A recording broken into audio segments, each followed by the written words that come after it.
కూర్చో అన్న కూర్చో సోమన అయ్యో సోమన దా నీలి మబ్బు కొండల్లోన నీలాల కన్నుల్లోన ఎర్ర పొద్దు గుండె పగిలి ఎక్సేనంట తోడు నీడాలేని గుండె దీపానికి గాలి వాన సుట్టాలై వచ్చేనంట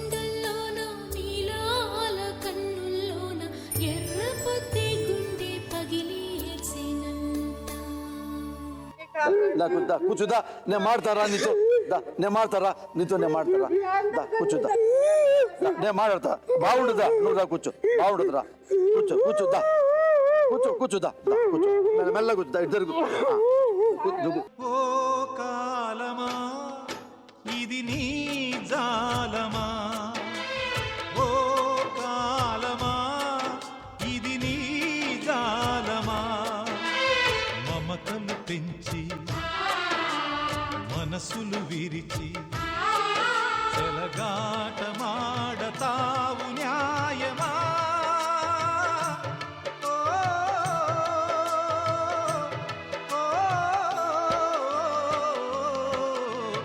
ఓ కాలమా ఇది నీ జాలమా ఓ కాలమా ఇది నీ జాలమా యాకూబ్ రానన్న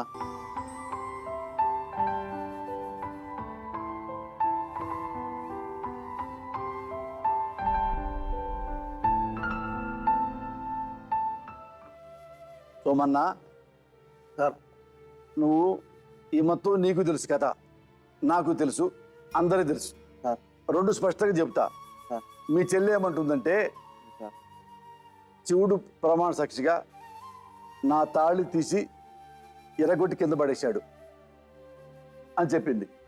యాకూబుని అడిగా సార్ తిరుమల దేవస్థానం దేవుడి మీద నేను ప్రమాణ సాక్షి చెప్తాను నేను ఎప్పుడు అనుమానించలే ఎప్పుడు కొట్టలే అది మాత్రం అబద్ధం అన్నాడు. తాళి మాట నేను అడగలే ఇప్పుడే అడిగా సార్ ఎప్పుడు అనుమానించలేదు ఎప్పుడు కొట్టలేదు నాకు నా భార్య అంటే ఇష్టమే అని తను అంటున్నాడు.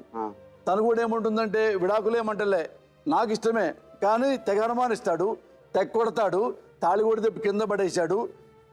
మామేమో నువ్వు గుడ్డు ముద్దాను అంటాడు మగవాళ్ళు ఎక్కువ ఉన్నాడు అంటాడు ఇన్ని అవమానిస్తున్నారు అని ఏమంటుంది. అతనేం నేనేం చేయలేదు అంటున్నాడు. ఈ అమ్మాయి అన్ని చేసామని చెబుతుంది. మరి ఏం చేస్తే నువ్వు ఇంకేమన్నా చెప్పాలా ఇంకేమన్నా అబద్ధం చెప్పాలనుకుంటే చెప్పేయి.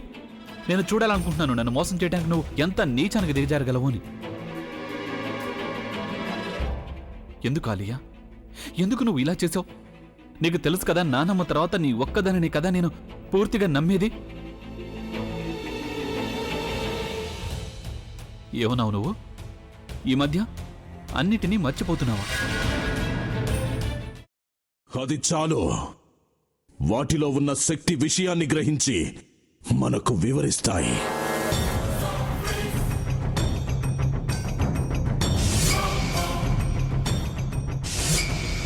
ఎవరు ఆ దండ విప్పొద్దు, గది తలుపులు తెరవద్దు.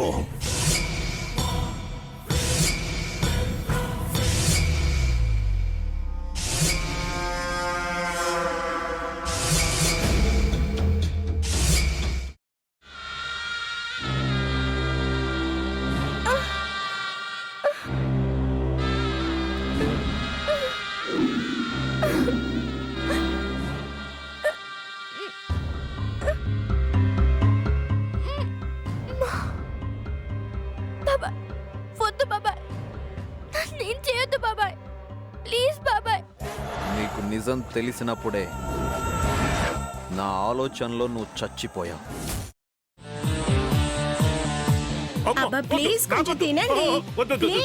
భీమారావు గారు మీరా? ఇగో మీరా కాదు సక్కుబాయ్. అవును మీ పనామే లేచిపోయిందని చెప్పి కంప్లైంట్ ఇచ్చినావు కదా. రేయ్ ఆయన కంప్లైంట్ ఇచ్చింది లేచిపోయిందని కాదు కనిపించడం లేదు అని.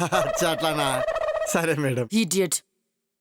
ఆ వంట మనిషి పేరేంటన్నారు? రత్తాలు మేడం. ఏం పెద్ద మంచి, నీ వంట మంచిని కూడా మేడం అని పిలుస్తావా? రేయ్ హాఫ్ బ్రెయిన్,